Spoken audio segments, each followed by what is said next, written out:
This is Nick. This is Jack. Welcome back. It is Monday, September 9th, and today's pod is the best one yet. This is a TBOY. The top 3 pop business news stories you need to know today. Woof! Wall Street just had its worst week in a year. It fell 4%. But Jack, how was your weekend, my friend? Nick, Brooks is walking now. No, not too shabby. It's a tremendous relief, literally, because I don't have to carry this 30-pound monster anymore. He can actually take his own steps. Your posture's better than ever, Jack. In the meantime, markets will hopefully recover, and Jack and I prepared 3 fantastic stories for you. For our first story, Selena Gomez is officially a billionaire, one of the youngest self-made billionaires ever. But it's not because of music and it's not because of acting. It's because she owns Rare Beauty. For our second story, former President Trump unveiled his sweeping plans for the economy last week. So Jack and I are dedicating a whole story to Trumponomics 2.0 and President McKinley. And our third and final story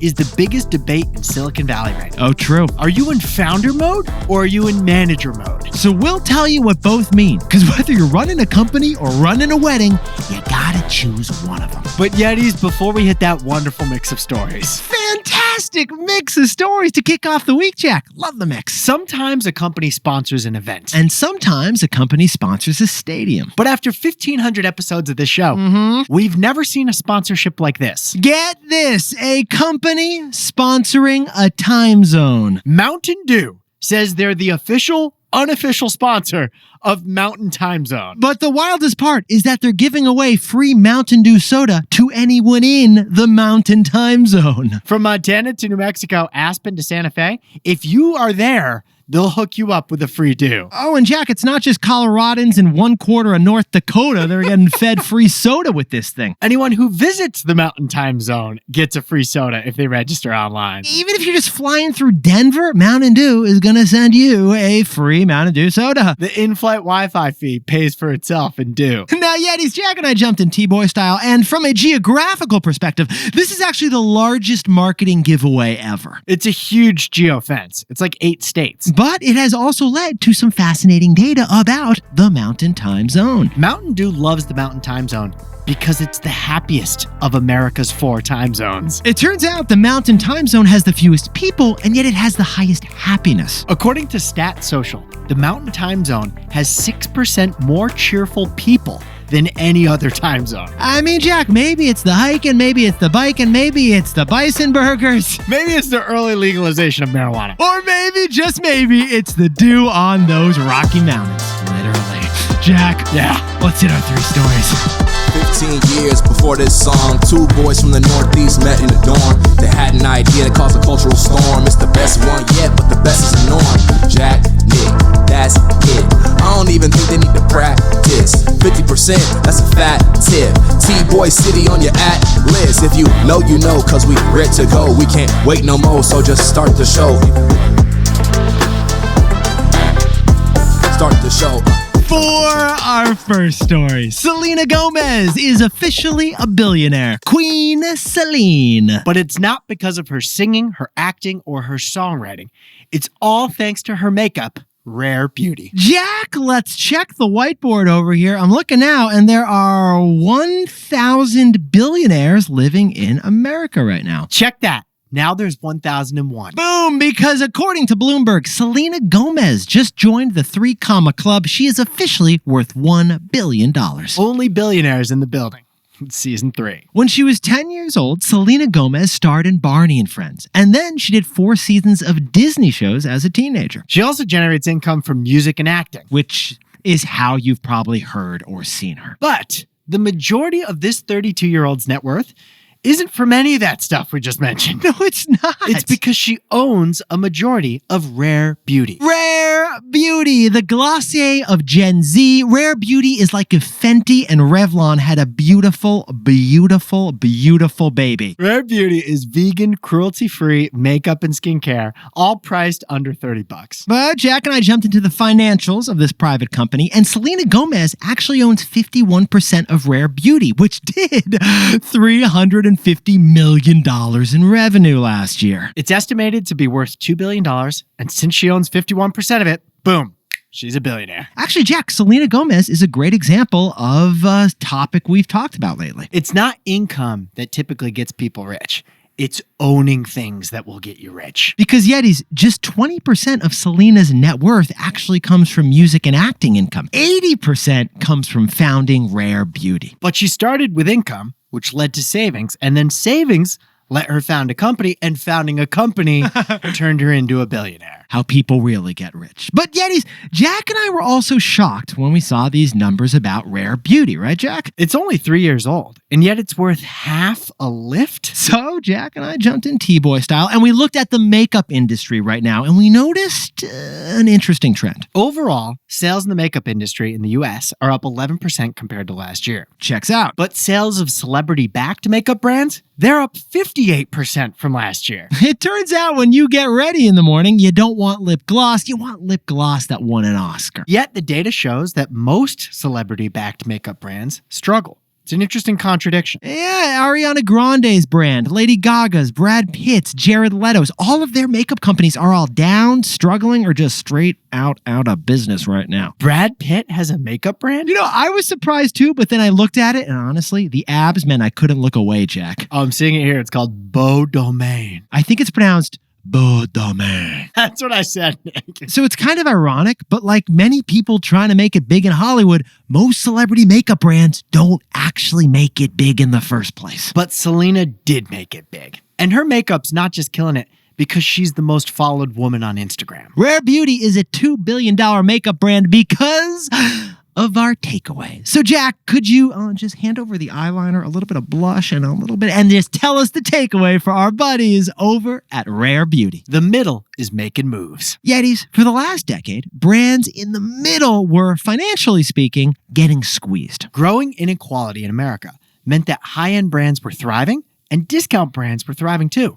But brands in the middle price range, they were not thriving. For example, Apple was thriving, dollar stores were thriving, but Urban Outfitters in the middle, they were getting crushed. That was the story for like 10 or 15 years. But now the middle appears to be making a financial comeback. Look at Abercrombie & Fitch, the Olive Garden, and Rare Beauty. They're all middle-priced products, and they're all enjoying record high sales right now. Like Rare Beauty, it's not too expensive, but it's also not too cheap. And that is where more consumers are settling right now. It's a nice little sign for the middle class, actually. Selena Gomez's Rare Beauty has made her a billionaire because the middle is making moves. For our second story, Donald Trump just outlined his economic plans, and they're inspired by a president from 100 years ago. It's Trumponomics 2.0, and it involves Elon Musk. Now, Yetis, 6 weeks ago, Jack and I covered Kamalanomics, what to expect business-wise if Kamala Harris wins the White House. We linked to that episode in the show notes. But now it is time for Trumponomics 2.0. 2.0 because it's what to expect from Trump's second term. Trump spoke last week to the New York Economic Club, and he outlined like everything economics-wise he would do in the White House. So we jumped in TBOY style. Jack, you know what you got to do if you want to get into the Economic Club? Show a supply and demand chart. That is what you got to do to get into the Economic Club. You aced it, actually. Impressive. Now, Yetis, here's what Jack and I found fascinating. The number one theme for Donald Trump's economic plans are actually the same economic plans as our 25th president, William McKinley. William McKinley. We've never mentioned him on the show before. No, we haven't. First time. Congrats, Willie. William McKinley won the 1896 election. And fun fact, he was the last Civil War veteran to be the president of the United States. Well, it turns out President McKinley's economic policy is actually the same as Trump's proposed policy. We're talking about tariffs. Tariffs? Because Trump, in his second term, would tax all imports by at least 10% as they arrive into the country. And without explaining how, Trump just said that tariffs could solve our deficit, could solve economic growth, and could even solve expensive childcare. And he cited President William McKinley as evidence that tariffs work. Although a lot has changed in 123 years. Another Trump policy announced last week was lower taxes. Yes. But only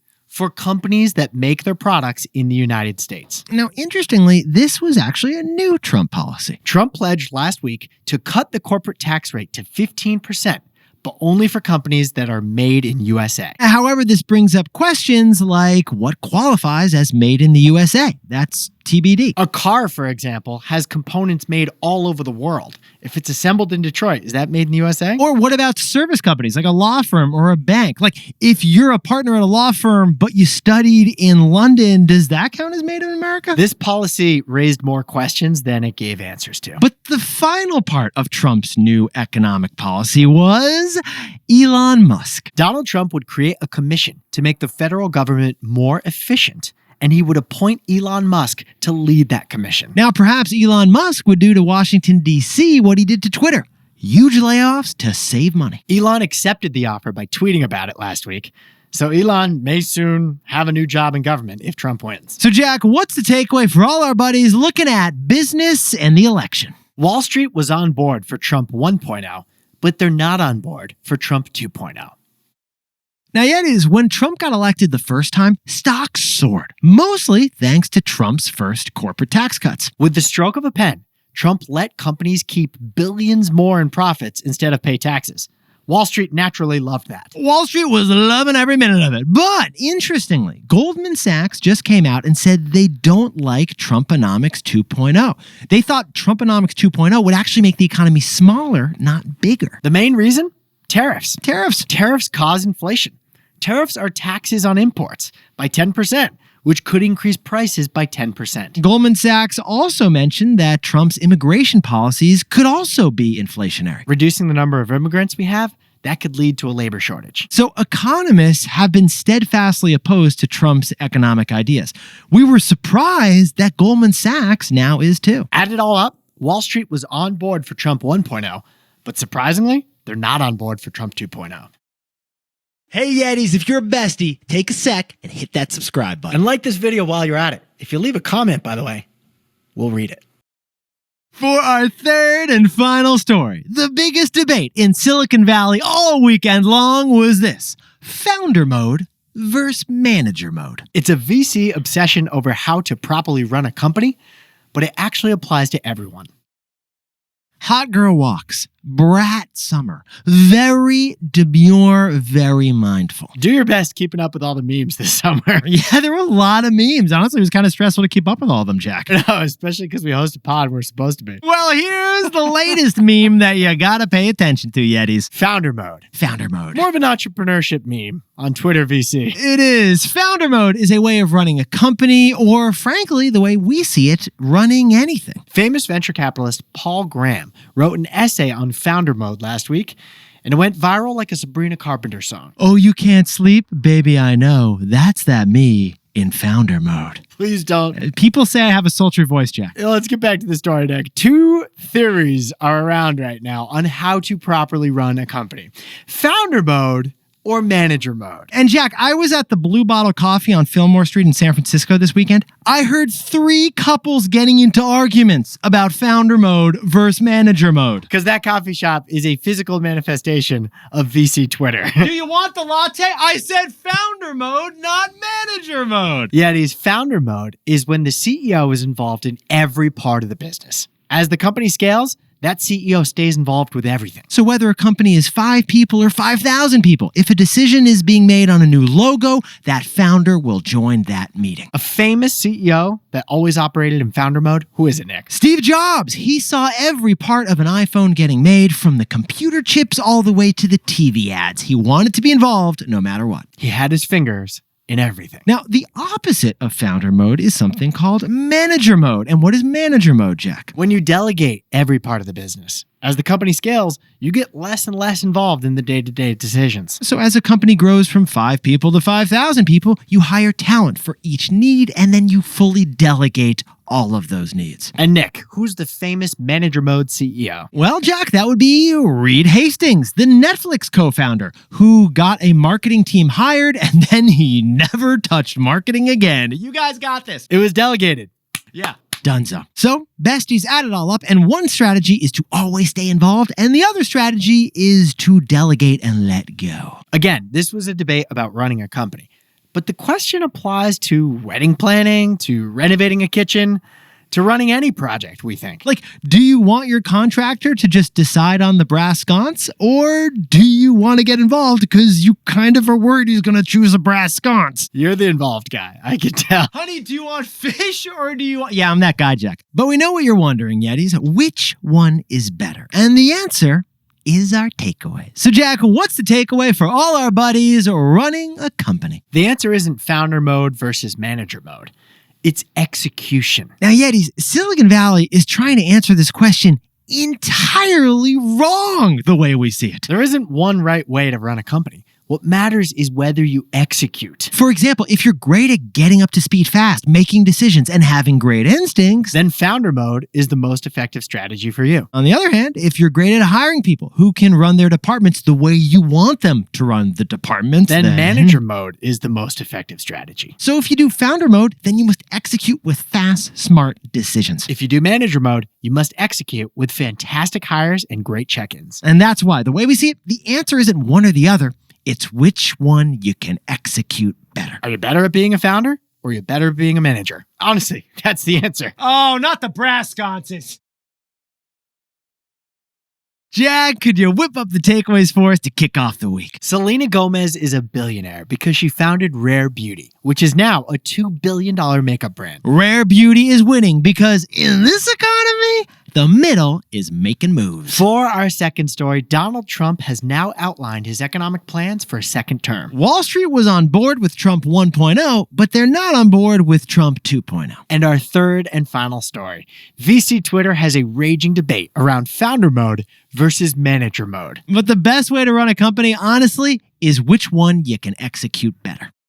But Yetis, this pod's not over yet. Here's what else you need to know today. First, the U.S. jobs report for August came in on Friday. 142,000 new jobs, which is right in the sweet spot. It's slow enough to help kill inflation, but not so slow that it's giving recession vibes. The unemployment rate reduced to 4.2%, which is near an historic low. And second, 7-Eleven, the home of the Slurpee and the late-night spinning hot dog on those hot metal wheels, will not be sold. A French company offered $39 billion to buy all 89,000 7-Eleven locations. But 7-Eleven said their big gulp is worth a bigger number, so they rejected the deal. And finally, it is Apple Day, the annual fall tradition where Apple takes everyone's attention to unveil another iPhone. We're probably going to see the iPhone 16 today. The 16th iPhone will probably be touted as being the first ever AI iPhone. They might even rename it the AI. The AI phone. Shocker. The easiest prediction ever.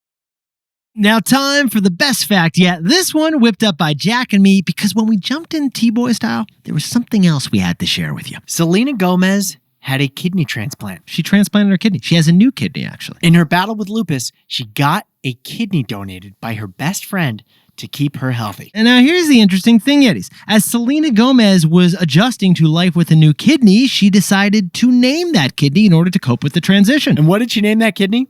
The star of her favorite TV show. Yes. She named it Fred Armisen because, and I quote, "I love Portlandia." That's right. Selena Gomez has a new kidney that she named after comedian Fred Armisen, so she calls her kidney Fred. If I ever get a new kidney, I'm going to call it Newman. It's kind of a dysfunctional kidney, but it can still work, Jack. I think we can work with this. Oh, and Jack, before we go, we got to read one comment from the Yetis because we kind of just love reading these comments. This one's from Barbie Avenger on Friday. LOL, I'm literally enjoying a meal out by myself with this podcast in my ear, and I'm listening to a story about dining alone.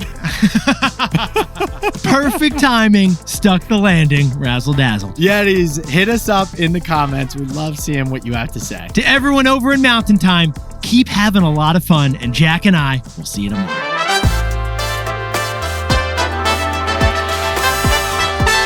And before we go, a bon voyage to Christina Smolowski from Centennial, Colorado, who's on vacay in Japan to race through Tokyo in a go-kart while dressed as an anime character.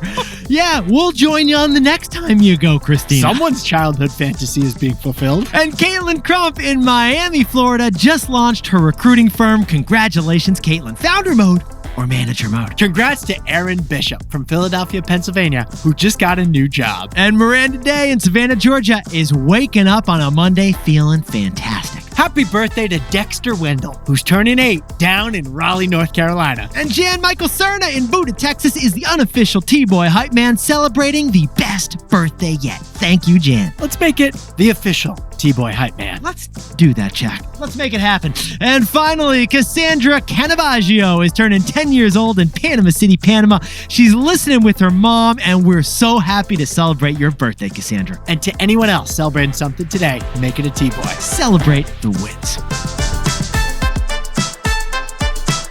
This is Jack. Nick and I both own stock of Apple, and I own stock in Disney and Netflix.